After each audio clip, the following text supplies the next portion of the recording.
comment, just the point of Yediyah. People have large families, and people think that these large families continue. It's not true. That the large families become small families, and small families become large families. I've seen it personally also. Wartime I'm not talking about, because obviously that we can understand.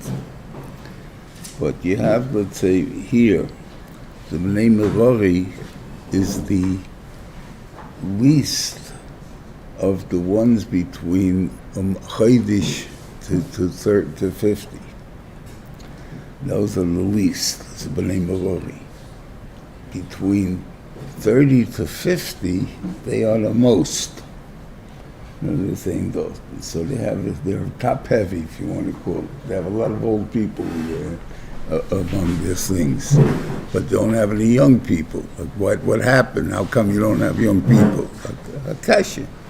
But it happens. So I'm saying, so this happens a lot of times.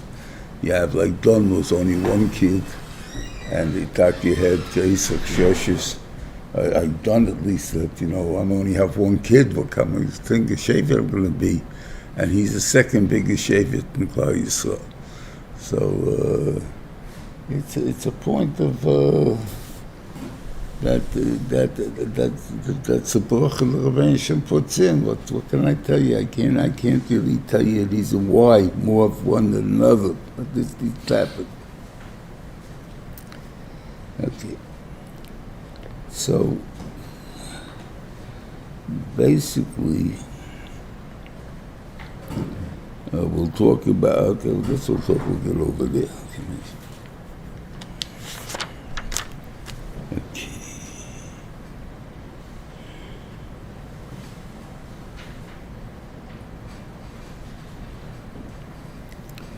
Okay.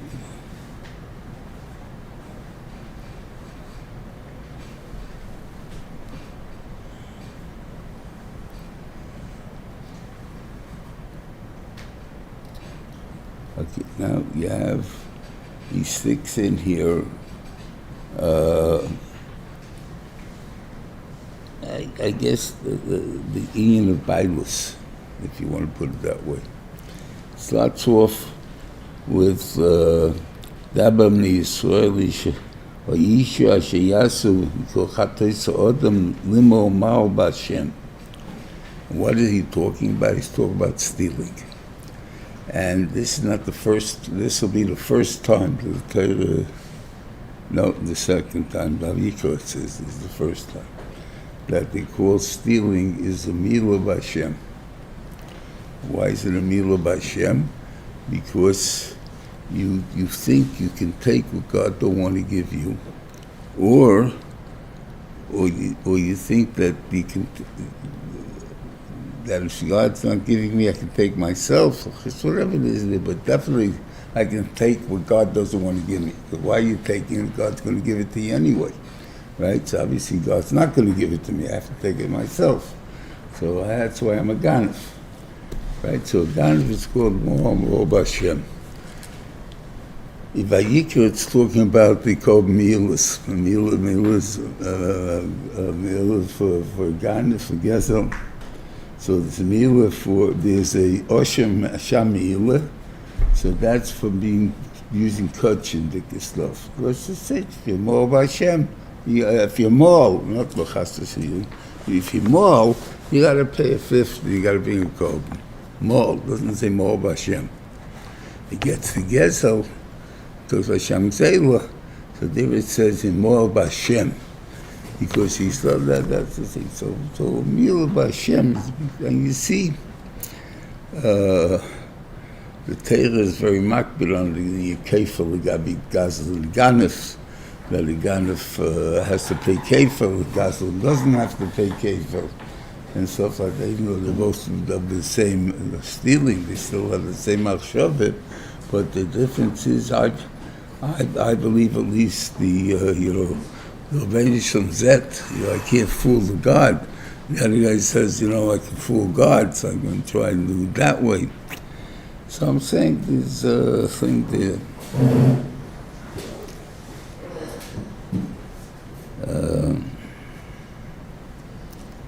So there you have, that's one thing. You have it really by, again, really, if you want to, the Mise, by in Mishpatim, which is also talking about Eved Ivri, which is for Gezel, right?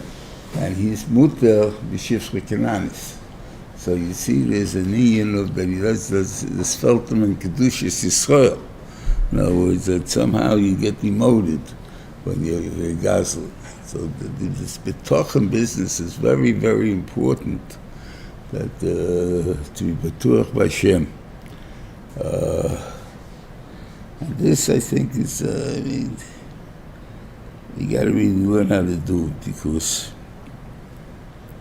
with sicknesses and things like this, I'm going off the topic a second, but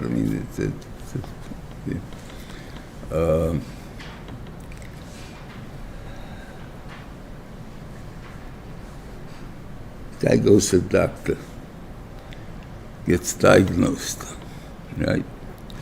All of a sudden, okay, they're being depressed. Why?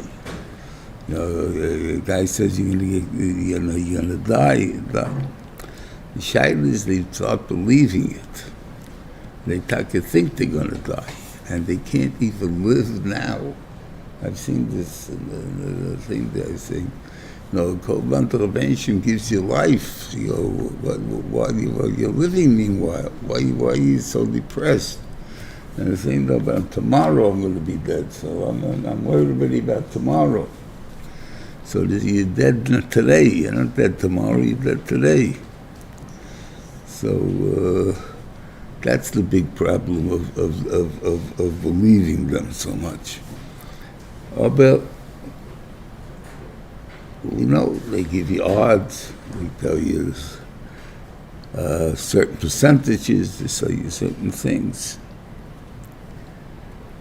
The truth is, we have to listen to the doctor, because he gets so straight over there, the therapy rapid, I have to pay the guy, the mazik has to pay, he has to pay, the mazik has to pay for the doctor bills. So how are you allowed to go to the doctor? Well, you're allowed to go to the doctor, or you're a doctor. So we know you're allowed to go to the doctor. And at the same token, I'm not supposed to believe the doctor. I'm supposed to just go home and say it's not negated to you, it's only Reuven Shalom. So this thing go for this. Obviously, so what does the doctor accomplish? What does he bechayiv me? So first of all, we got to know why you're going to the doctor. So I'm going to the doctor, we learn out from Mazik, so I would say to the same thing, when the Rebbeinu gives you to go to the doctor, you have an einish to pay. What's the einish? It's going to cost me doctor bills. I got insurance, right? The thing, first is a copay. And that also, you have to fill out the papers.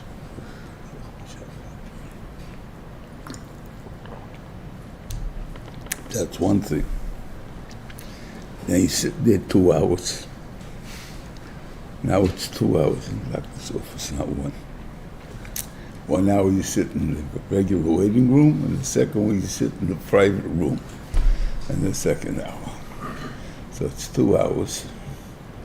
You get at least one shot in Islam at this, and it costs money. So if you don't tell me that that's a ninish, I don't know what you want to call me that is. That's pretty much a ninish. So, okay, so I got to do it. But the Beit Torah says you got to do it, and am I mechuyev to follow orders? That's the question. Am I mechuyev to follow his things?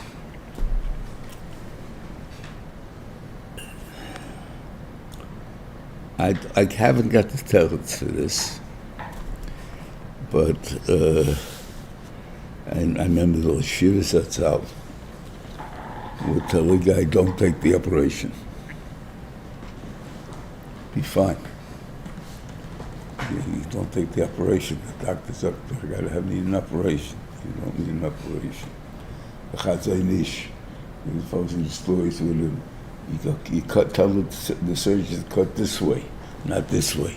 And then say, what do you guys are not doctors. What do you guys know?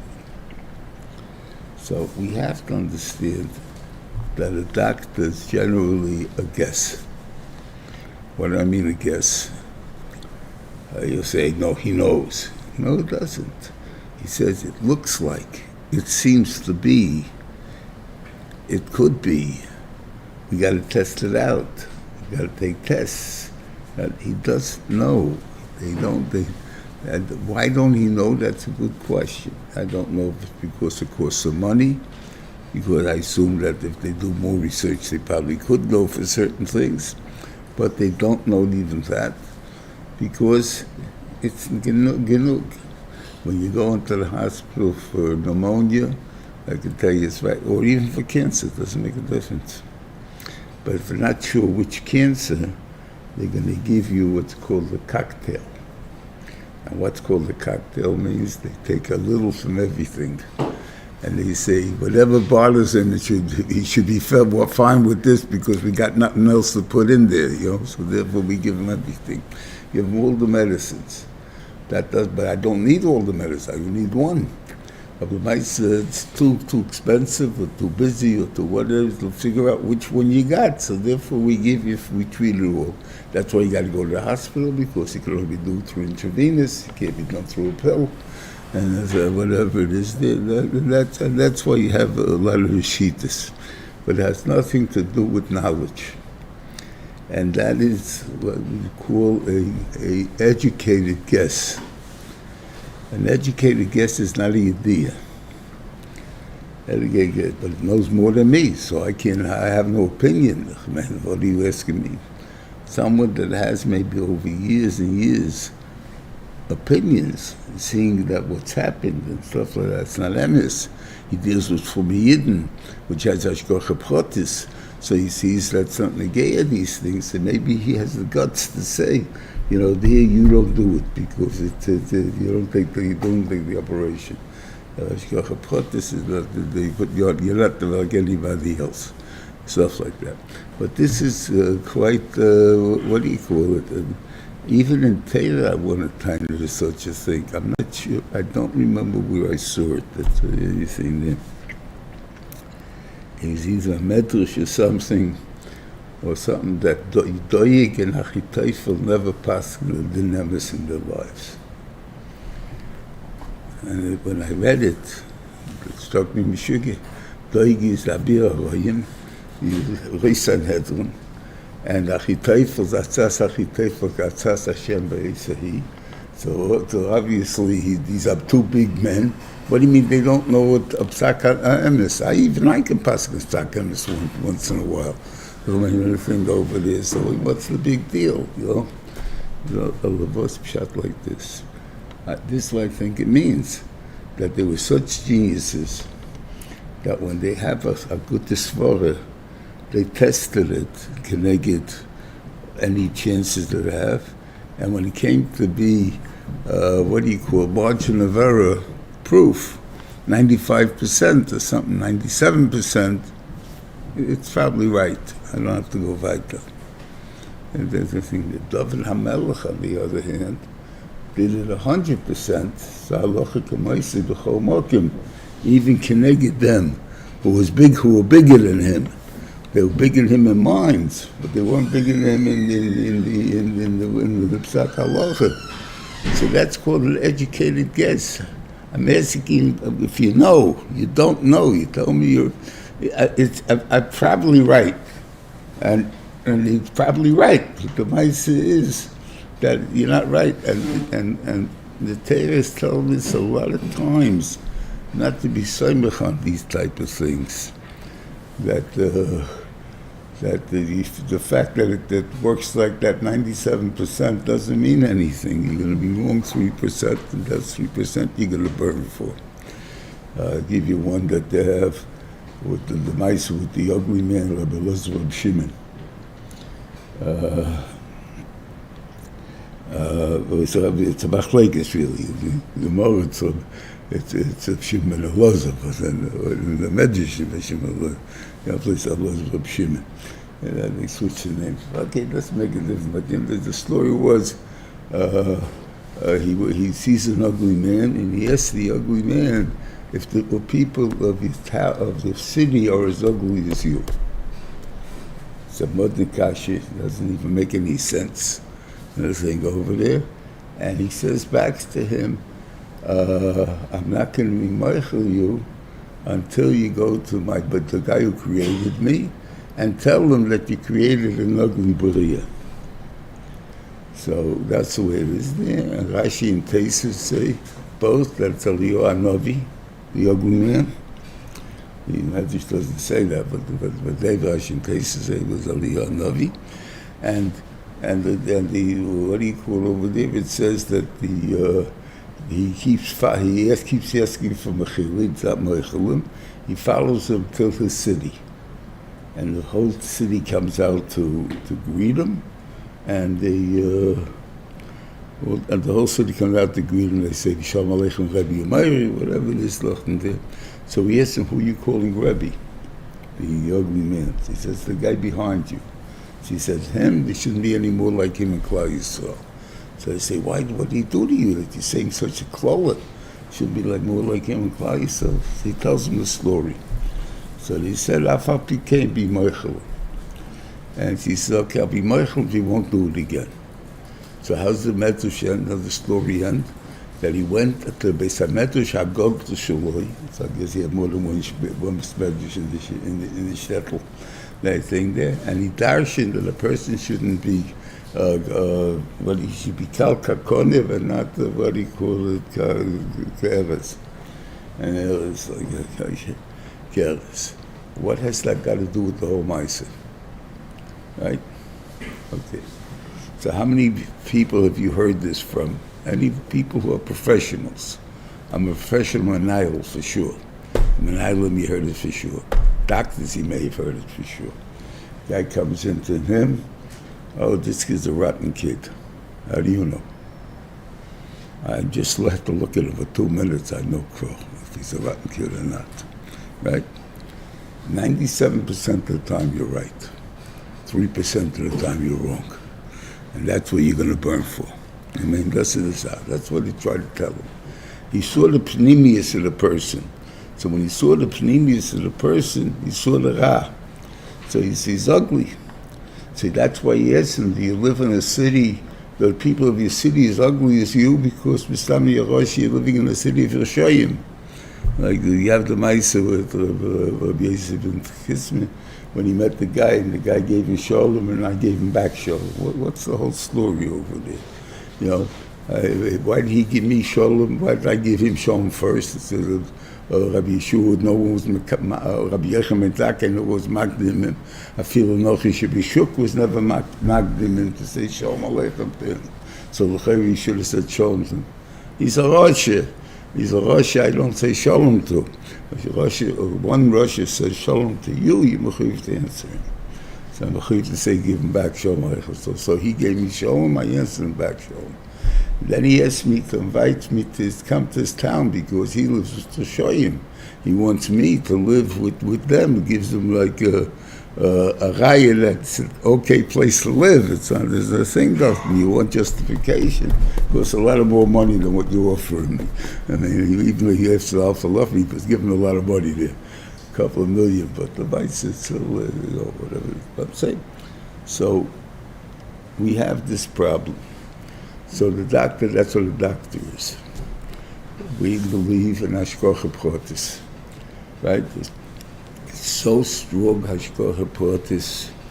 The Malbim writes in this Parshas Sheftim, on Tom Te Hashem Lekecha, that if the guy Takir believes the person who tells him he's going to die, or he doesn't believe in Hashgacha Pratis, he loses it. And if you really want to think about it, how many people have Hashgacha Pratis of only Shevri Shabbos? How many Shevri Shabbos are there in the world, you figure? 1 million, 2 million, 3 million. keep going up, 4 million, 5 million, halavai. I mean, but I don't think so, but maybe you have that many. How many people in the world? 8.5 billion. That means out of every 8,500 people, 5 of them have hashgacha pratis. How many times you heard a doctor say, I don't understand? It's a miracle. That's not hashgacha pratis. So we do have hashgacha pratis. It's only 5. What's the percentage of 5 out of 185,000? There's who knows what? I mean, can't even, my phone doesn't even go that slow. I don't whatever it is. So I'm saying I don't know. Okay, so this is we have to do what the doctor tells us and not believe that he's right. And that's the important part. Even though the Rosh Shiva says the grace of Chiddush and these things, he says that if your guy's diagnosed with cancer, talking about one that's what we call who kills you, stuff like that, the person should change his name right away. In other words, we wait till the guy's almost dead to do it. He says, by that time, everybody gave up hope. No one's mispal anymore. Listen, they all expect him to die. So he's going to die. You're supposed to change the thing when you have hope. And when you think that's going to work, that's the Yikir, the whole thing that but after talking, HaKadosh Baruch Hu, he'll make it work, whatever it is. Okay, so we have to balance these things all the time. Okay, then it also tells us another thing by Gezel Ager.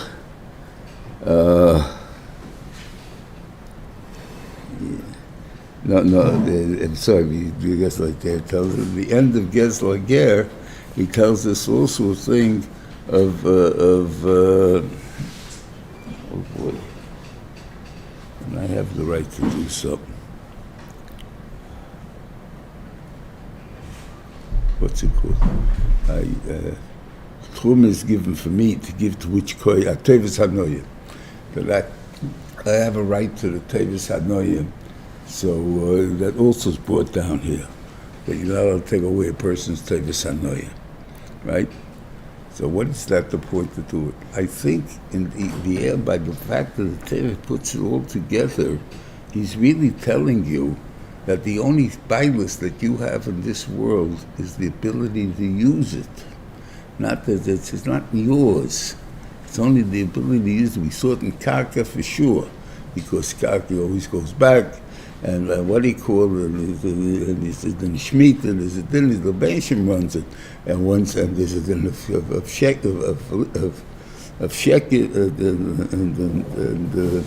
shikra and peya, where they have rights, when the Gemara calls Shilas, if they have, Noni has even Zalaramis and Peya, or Shikra, you have to be there, or Sarasode, can't be in the city, so obviously you have to be first coin it. It's not that it was already mine. So this is a big say that you don't, there's no such thing as ownership in this world. That's what the Torah is trying to tell us, at least for these Eden. That's yeah.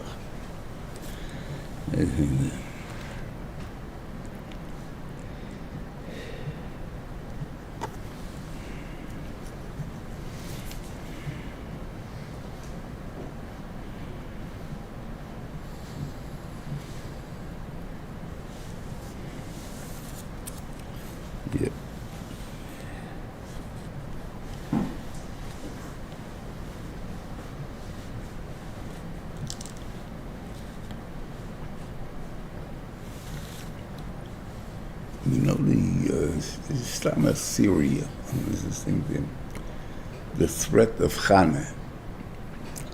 Chana had no kids.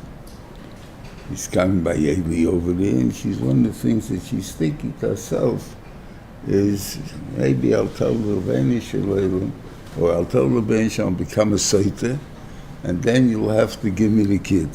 In other words, I'm learning it more. So why talk? It's a good threat. I mean, everybody should be pulling off this threat. So, like, how come we're not all pulling off the split? Always Yaakov goes all loaded. The psukim already and everything else. How come everybody doesn't do this? So I thought, for the Maisa with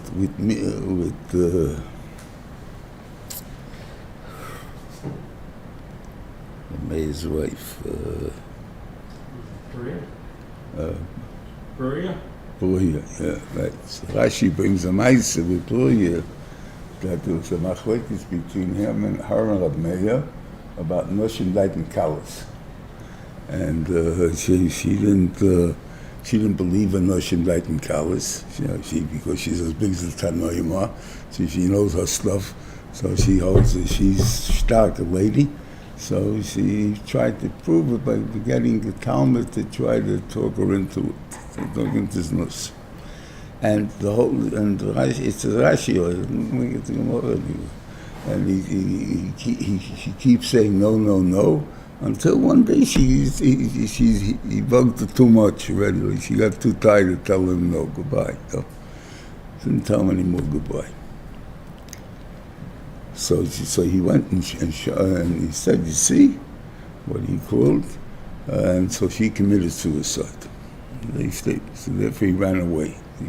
Because the Gemara says he ran away, and Rashi's trying to say, where did he run away? Why did he run away? So he ran away because of bullying.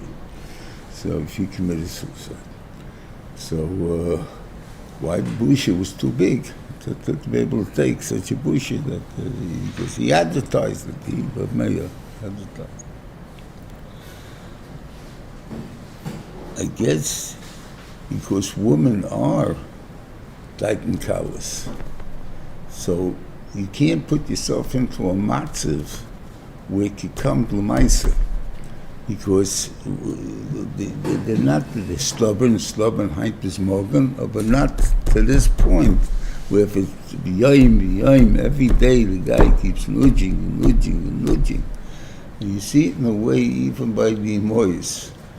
By the Mois it says by Rivke, v'ish lo yido. Right? What's the big yichus? Your guy will come over to your mother and tell you your mother is not a zayna. I punch him in the nose. I mean, what kind of chutzpah even saying such a thing to me, such a zach, but she's like a balas chesed. So balas chesed, the guys are all saying, but yo, I need you, whatever it is there. She says, name, that's not chesed, that's not. But she was also tough enough to keep saying it. That go away, I don't want to bother you, usually you do. Because it says that they used to do the nivel machayre, it's like a darker. But the like a dark is, therefore it's not naked, this psalm is still there, and it's still there, but there's still bullets. Right? Okay.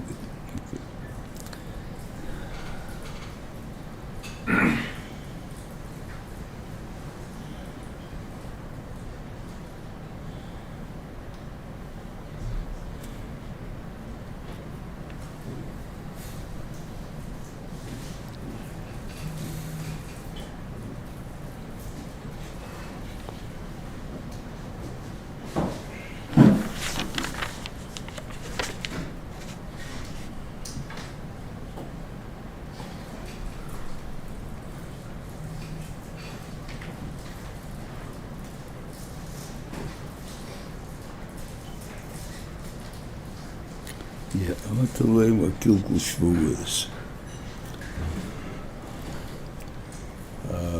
I didn't learn from here to the Gemara, but I mean, it was the thing there. Like Parshas Gilgul Shvu is you swear on this, and then I make you swear on this, and make you swear on this, and make you swear on this.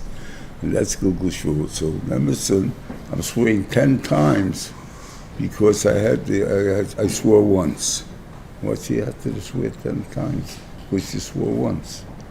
Each shvu is like an issa in itself. So you keep swearing.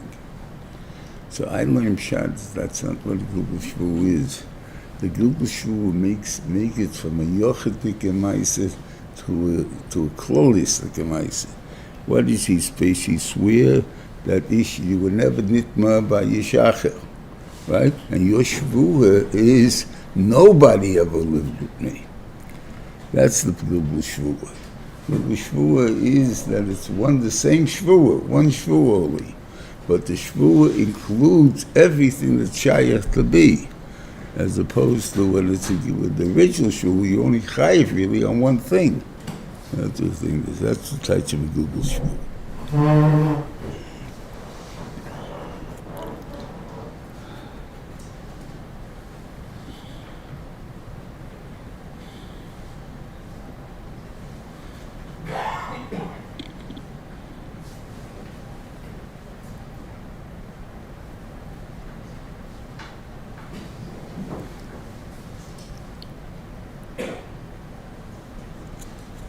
Shiva learned the in of Naso.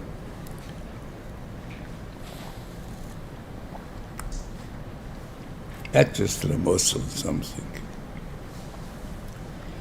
How do you learn Pshat? The Parshas, you have the Parsha of Satan, the Parsha of Naso, one after the other. So the Gemara says,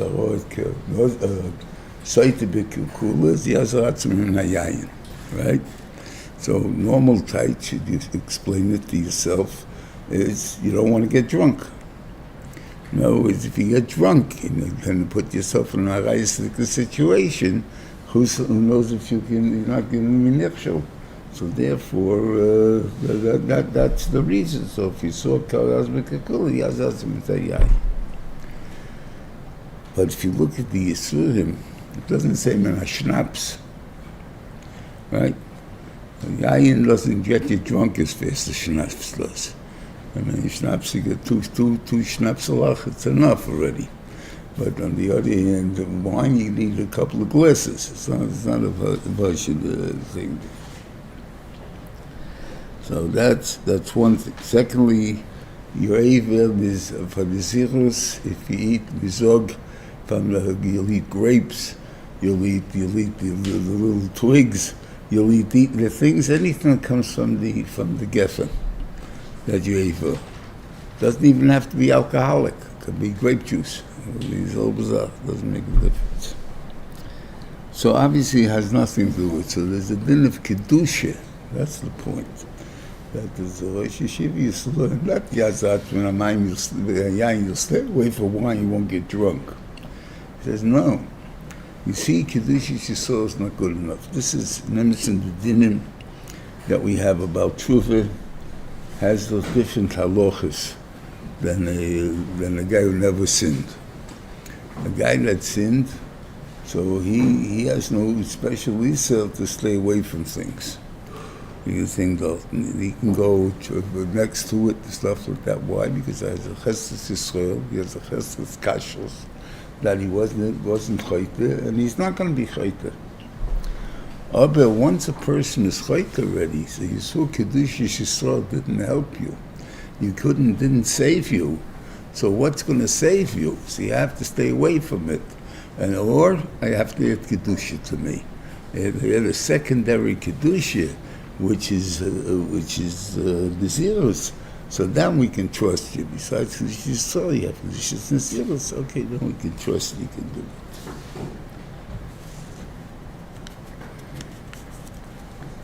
Yeah.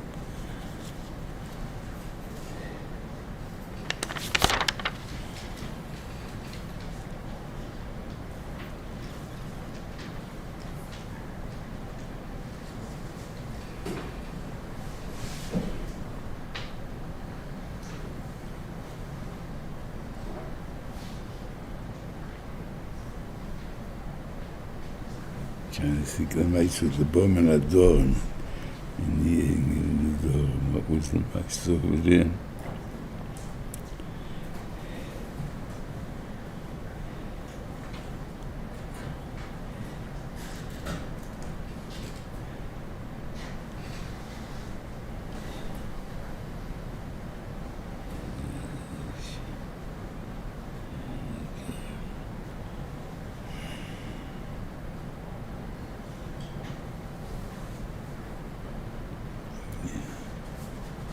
Yeah, the mice with the Bniman Adorim is also like that.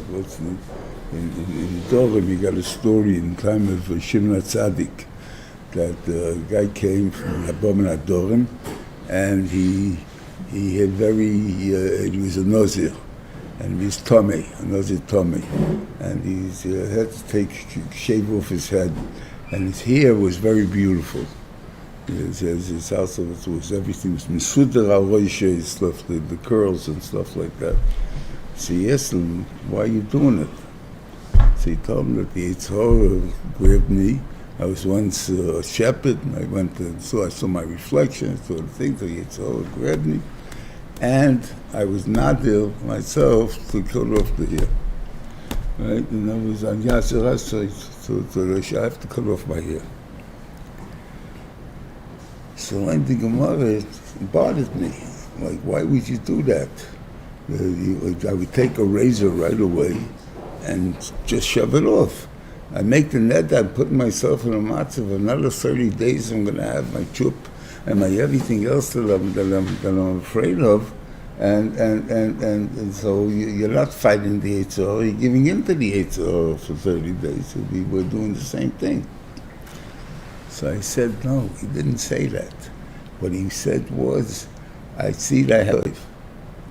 So therefore, I want to do something that's because the Kedusha. What do you do with the hair? That from the nose, you burn it tachas the korban. When you're cooking the korban to eat, you put it in the fire over there. So over there, I want to do a Kedusha with it. That's what he was saying. He wasn't saying, I want to cut off my hair because I don't want the Yitzhak of having long hair and stuff like that. Okay.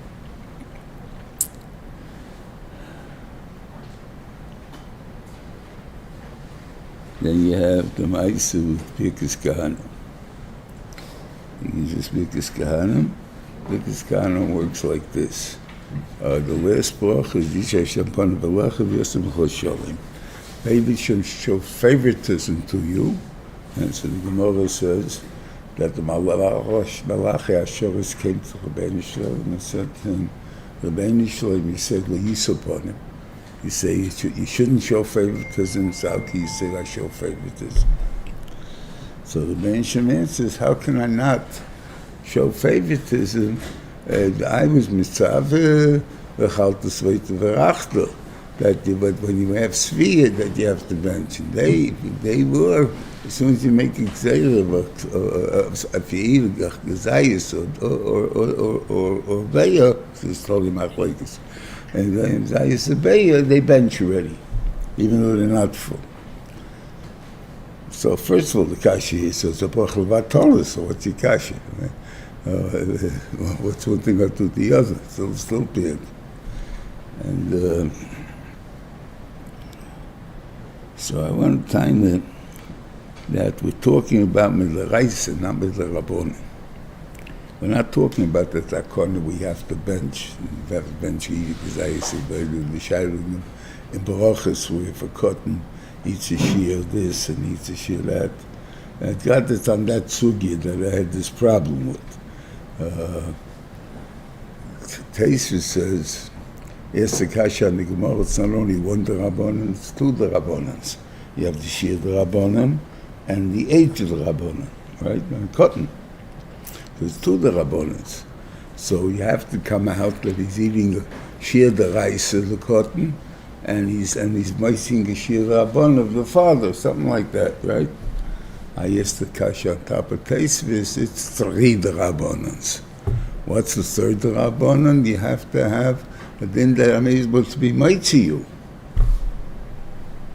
Arvus is also in as a din, but this wasn't always. In the entire it doesn't that chal until you come to Eretz Yisrael, Arvus. So in the midbar there was no Arvus. So if you had to be misakin, you had to be misakin Arvus. So for cotton, you surely got to be misakin Arvus. So how do I get rid of the three Rabbanos? The maximum you can get rid of is only two. So I kind of, we're talking about the Maisa, the Chotzi of the Beyo Kizayis. This is talking about the Shir the Raisa. So this means the Raisa. What does it mean, the Raisa? The Yidden in Adin, if a person is ready to praise HaKadosh Baruch Hu, if he came to that madrege, right? So he's mechuyev mit the reise to give his bench, right? I don't expect this from you until you're full. But you feel HaKoros HaToiv to me, even eating Kavaya Beina Kazayas. You lived longer, you can live another week until we get the next Kazayas, or whatever it is that you have. So that's the rice already, because you feel the skum that I have to be Mishabeach HaKodesh Baruch Hu. So that's already the rice. So it took off discussion. That's what you want in case you get it. Okay. Then it comes into the matana that they gave to the Kohen. It's negay really the next week's seder. It says what was the kashu Rashi brings down as the shvara kashu. He says Aaron was what's Ba'aloischa got to do next to Naso. He says Aaron was jealous that his shevet was not included in the korbanos or in giving the wagons and the ox. I said, what his jealousy was? I assume he donated to the Mishkan. They didn't. He did. And as far as the other thing that hasn't got a chelik in the korbanos. Who has more chelik in the korbanos than the Kohen? Right? All the Yisrael does is pay for it. The Kohen does the avodah. So I mean, what are you jealous about? Do you want to pay for it too? You want everything? I mean, nothing. So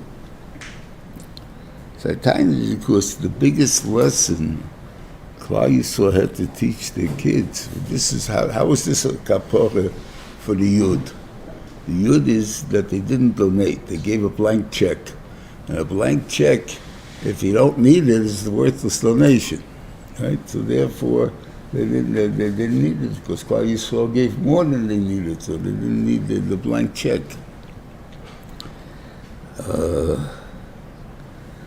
But it was so how's it Nesakim for that? How are you going to get the Torah from here to here? You have to have a guarantee for that. We guarantee it. And it says to such a degree, why did 6 pick the wagons and 12 the oxen? I mean, not 6 picks. The 6 wagons were 2 giving a wagon, and each one giving an ox. So everybody had a chelik in an ox and a wagon. So the Gemara said, because maybe the ox will die or the wagon will break and he won't have a chelik. So you have to have a chelik in 2 things. It's less chance for it to break. And in Emerson, these oxen we first nikrav in Shiloh. How many hundreds of years later? So it's a kasha what was shot and all these things. But they were for Kabbalah sleep, safe Himayim in the thing there in Shiloh. So this is there's a tremendous arbit. What he goes. So this was it, that the Torah is so important that wherever we go, it's your job to rebuild it. And we see the difference between Unzador and the Derby before. America, a lot of big people in America, a lot of big rabbis came from America. Every little hick town had a big rabbi. And so what happened to them? Well, how come their kids are no good, and how come the town was no good, and the thing is no good? Because the whole place was no good. They didn't build yeshivas. There was no yeshivas. They were supposed to build yeshivas first, not hospitals. And they built hospitals first, then they built yeshivas. So there was no yeshivas. So you got to make sure the Torah gets here. Without the Torah, the kids are not going to grow up. So therefore, that's the point. So we're going to guarantee wherever we go, there's going to be Torah. And that's what we did. Right now, every town, every little place that goes, or go to Lakewood, how many, probably, I'd say hundreds, I don't know, but the tens of new buildings that you have, right? Each building costs in the millions. They're not a cheap thing there. How do they do it? We can't get a big building, a new building, right? And look at all the old buildings in the city. They're all old buildings, you know? Why? Because you can't build a new building, right? They were able to buy a building one time, but they weren't able to build a building. But now, Baruch Hashem, is a thing there, so it's a different world. The Torah makes a big difference. So that is the biggest lesson that they have. And that we'll talk about next week in the union of what Aaron's taina was with this thing that I just asked before. Like, he didn't have a taina. So it says, like, my job is to be what do you call it, the Rebbe of Klal Yisrael, and the parents taught them the most important lesson. So what are you leaving for me? That's what it's all. Now, Rashi Takya doesn't, you cannot don't have a Rashi, or you have, these 2 pages, there's no Rashi, right? The biggest Medrash Rabbah is on the Korbanos of Nesiim. So the thing goes, so it's a kashi, couldn't bring down a Medrash Rabbah. I guess it's not to the Psukim, it didn't make a difference. The Chiddush of the Korbanos of Nesiim is that each korban that they brought, why 2 this and 3 this and 5 that, was with a tam, with a cheshbon. And each one had a different cheshbon. And all the cheshbonis came out to the same korban. That's the Medrash Rabbah. And the fact that all of them came out to the same korban became a korban tzipur instead of a korban yochid. Because in reality it's only a korban yochid. Yet Elisham ben Amihud, which I think that's Efraim, he was makrev on Shabbos. So therefore, he had to be a korban tzibur to be makrev on Shabbos. Why is it a korban tzibur? Because they all brought the same thing. So the whole thing is, I won't call it nisim, you can call it whatever you want, but there was definitely different things there. But one thing I learned from there, I think, was Shimon's taina. Shimon builds Kenegel HaMishkan, Kenegel HaMikdash. That's how he brought the Korbanos. He's the only one. Some bring Kenegel Moshe Rabbeinu, Kenegel Yisrael, Kenegel this, but no one Kenegel HaMikdash. And Shimon brings Kenegel HaMikdash. Because Shimon believed the Mikdash belongs to me. I'm really the Melech and I'm really the Kohen. Why? It only belongs to Reuven. Reuven says, I'm not interested. Right? It's too dangerous. Whatever reason, he backed out. Well, he took it away from him because he was chayte, whatever reason. Come to Samir. Doesn't go to Yehuda, doesn't go to Levi. So I'm the one that's really excited. And if you look in the Psukim, that's where he brought in, by the Ma'aseh B'Baal Pa'er, he brought in his revolution. It's not that pshat, he did Avodah Zorah. Chas v'chalel, he did do Avodah Zorah. But he brought Znusim, because he brought in the concept that I don't listen to me hitaloch, goes this kasha to Moshe Rabbeinu, mi hitaloch, your midyonis, right? And stuff like that. So it's the same thing like this it's put it to me over there. So what he was this revolution on Moshe. That was the thing that wanted to take off the Malchus. What did he tell when Cosby came? So what did he tell her? She was looking for Melech or Sheilumoy, right? So he said, Hu ani sheni lebeten, hu shlishi lebeten. What does that answer the Indian? You're a nobody and he's the king. And he doesn't answer the problem. Man, I should be king. I'm called a pretender, I think. So therefore, the pshat is that I want to be king. That was what he did over there.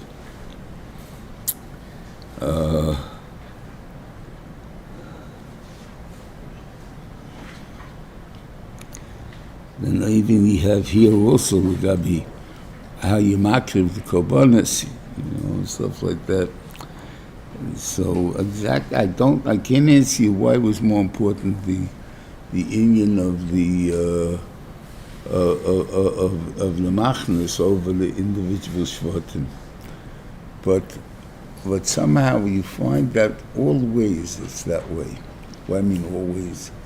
We have in the end of bracha, it's the only place I think that the bracha to Asher comes after Naphtali. Always Naphtali is after Asher. But it's gone age, it's done Naphtali, God Asher. So the Naphtali is the second of the four, right? Asher is the last. So why is Asher come before?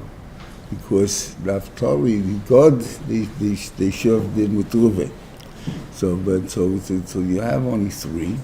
So it's Naphtali or Asher done this first because he's the Rosh, and then you got the other two. So it should be done. So it should be Naphtali and then Asher. No, because who caused Asher to be born? Naphtali.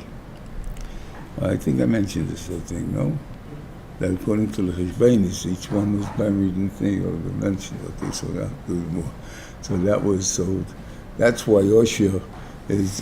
So you caused me to be born. You're responsible for me. Chutz and Golus, which the last of the brachas of Moshe for Golus and for everything else, each Shevet has to stand on its own. So therefore it goes to feed the actual birth, where they come in over there.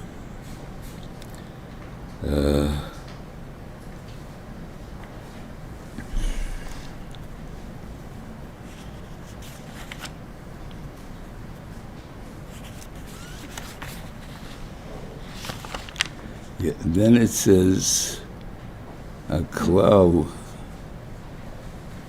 that you have a big kashi. It says the guys who hold God is bigoted, right? So what they hold, God don't talk to women, right?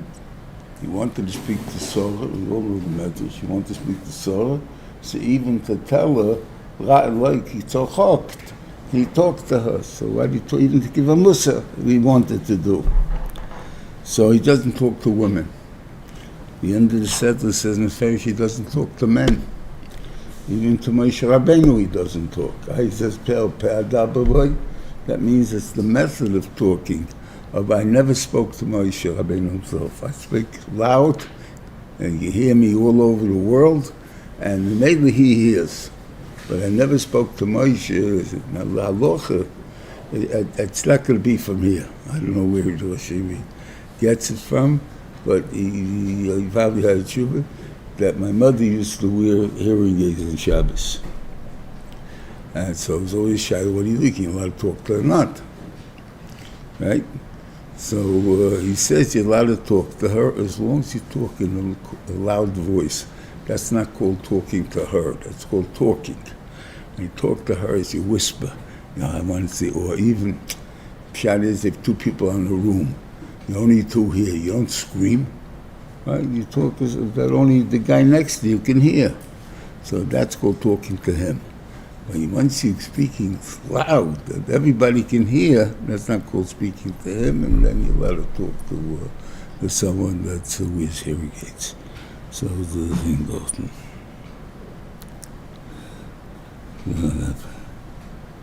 Now the question is, when did this take place? When did Moshe Rabbeinu have a time to talk to Rabbeinu Shalom Beit HaKruvim? During the Mishkan, probably by the stands, he's not allowed to go in there. Unless you're going to say he was allowed to go in. It says you'll be Aaron Kiddushim. But you could go in all the time, but it's not mashma that way. So it had to be in between to take the Mishkan down. And at the time it had the Kedusha, didn't have the Kedusha. So I don't really know how Moshe Rabbeinu did, but for 38 years it was not Negeya So therefore, the Yikel Mishkan standing is the middle years, when they didn't weren't traveling. So in those years, I can't tell you, when he spoke, but Nation didn't speak to Moshe for 37 years. So it was all those things that he was away with.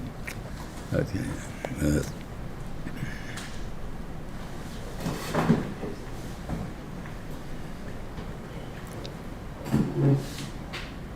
Yeah, okay. The favorite, anyway, good Shabbos, everybody.